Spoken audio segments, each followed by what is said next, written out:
مرض سرطان، يعني بيه مرض سرطان، بس راح للامام علي، الامام علي شفاه.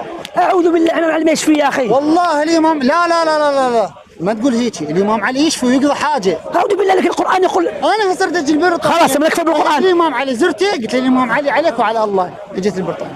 هذا لا، هذه غلط. ليش؟ لا، اقول لك لماذا؟ لا طيب، اخاف من الطياره، اخاف من شيء يعني، اخاف. طيب المسيحيين، طيب المسيحيين يقول لك سجاد، نحن عندما كنا مرضى سألنا عيسى شفانا، عيسى يشافي. يشاف عيسى. اي الله هو الشافي ابن عيسى. اخي انت طعم يا اخي، الله هو الشافي. ابراهيم عليه السلام، تقرا القران، اسمع ابراهيم يقول، ابراهيم عندما مرض ايش قال؟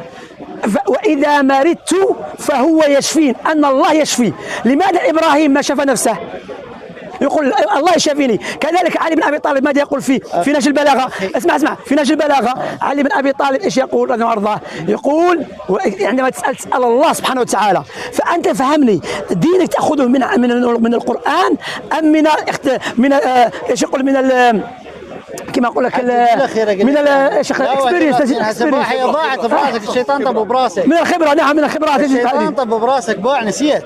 تقدر تجاوبني؟ الشيطان طب براسك. لا انا الشيطان طب براسك. لا انا تعرف اكسبيرينس، خبره. انت اسمع، تاخذ الدين من اين؟ من القران ام من خبرتك؟ لا اكيد من القران. طيب من القران نقول ادعوه وحده.